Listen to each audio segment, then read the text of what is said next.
Good morning বন্ধুরা, কেমন আছো তোমরা সবাই? আশা করছি তোমরা সবাই ভালো আছো, সুস্থ আছো। আমিও ভালো আছি।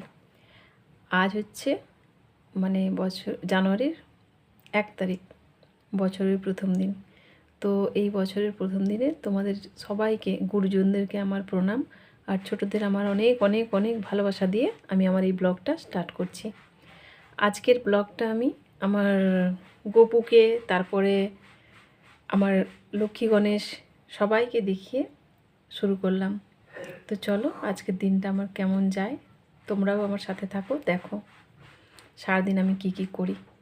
তো সকাল সকাল উঠে আজকে আমার পুজো হয়ে গেছে, কিন্তু পুজো করার পরেও আমার কাজ তো সারাদিন তো আছেই। পুজো করা হয়ে গেলে তো আর কাজ শেষ হয়ে যায় না, কিন্তু কাজ অনেকই আছে। কিন্তু তোমাদেরকে একটা শর্ট ভিডিওতে আমি বলেছিলাম যে আমি বাইরেও একটা কাজ করি, তো আমাকে চলে যেতে হবে। আজকে ছুটি, হাফ ডে আছে আর কি। তো দুপুরে 12টার দিক করে হয়তো ছুটি হয়ে যাবে, আমি চলে আসবো। তো চলো সকালের এইটুকু ব্লগটা বানিয়ে তারপরে আবার আমি এসে বাকিটা করব। আর এখানে দেখো পুজো দেওয়া তো আমার কমপ্লিট একদম পুরো।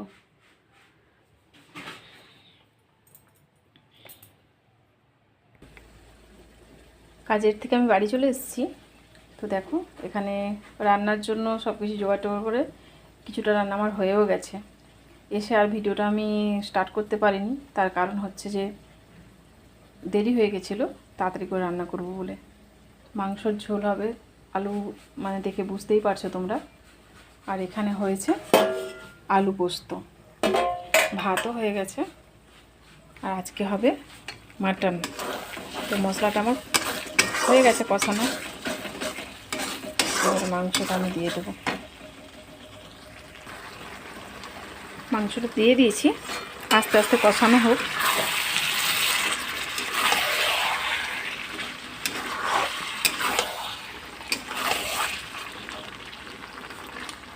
যারা বাইরে কাজ করে, অনেক মেয়ে আছে যে বাড়ি সামলে বাইরে অনেককেই কি বলবো, জব করতে হয়। তো তারা যখন বাড়িতে থাকে, আমার কথাটাও বলছি, অনেকের কার কীরকম হয় জানি না। আমি যখন বাড়িতে থাকি আমার যে কী যে আনন্দ লাগে, সে আমি বলে বোঝাতে পারবো না। তার কারণ কি বলো তো, যে বাড়িতে থাকলে একটা সবার সাথে যে বসে খাওয়া, বাচ্চাদের সাথে কথা বলা, গল্প করা, ওদেরকে সময় দেওয়া, এটা একটা ভালো লাগে না।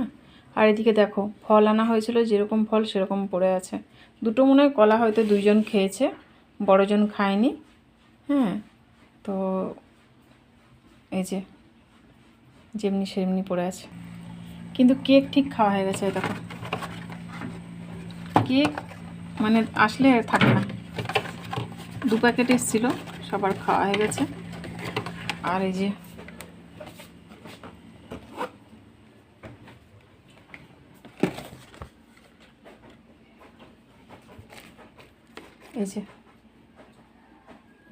এইটুক আছে, এইটুকু আরেকজন আসলে খেয়ে নেবে। মাংস দেখো আমার কষা হয়ে গেছে, ধনেপাতা দিয়ে দিলাম। আর আজকের কি বলবো, মাংস রেসিপিটা আর আমি তোমাদের সাথে শেয়ার করিনি, তার কারণ তোমরা তো সবাই মাটন করো, জানো, কিন্তু তাও অনেকভাবেই করা যায়, ওই জন্য রেসিপিগুলো শেয়ার করা। তো গোটা গরম মশলা আমি ফোড়নে দিয়েছিলাম, সেই জন্য আর গরম মশলা দেবো না, ধনেপাতা দিয়েছি। কষানো হয়ে গেছে, আমি এটা একটু কুকারে দিয়ে দেবো, তাহলেই আমার রান্না রেডি। মাংসটা কুকারে দিয়ে দিয়েছি, আর একটু কড়াই একটু জল গরম করে নিচ্ছি। তার কারণ কাঁচা জল দিলে না ঠিক, ঠান্ডা জলটা তো, তার আগে আলুগুলো দিয়ে দিই।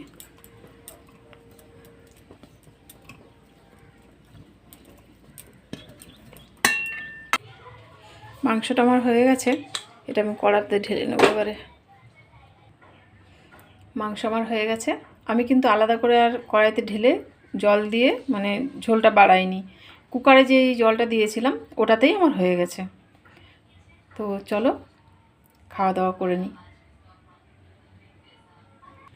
আর হ্যাঁ, দেখতে তো ভালোই লাগছে, খেতেও নিশ্চয়ই ভালোই হবে। তো তোমরা কমেন্ট করে জানিও যে মাংসের ঝোলটা আমার কেমন হয়েছে। আর এদিকে দেখো, সবাই বলছে কি যে ভাতের সাথে আজকে একটু মানে ঠান্ডা ঠান্ডা আছে তো কটা রুটি খেলে হয়।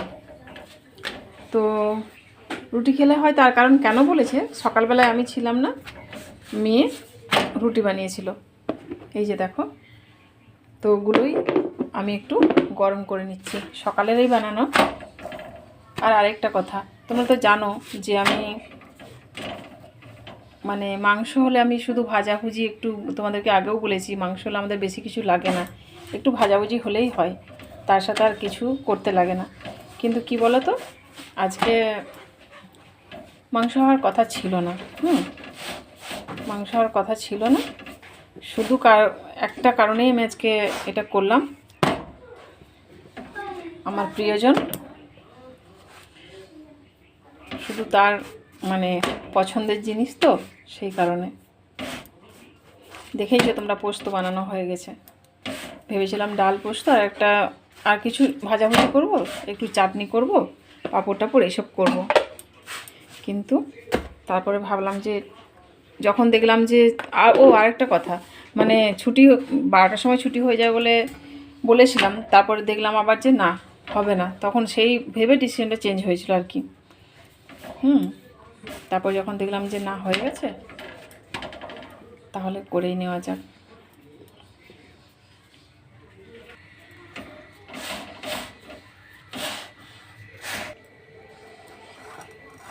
খাওয়ার থালাটা সাজিয়ে নিচ্ছি।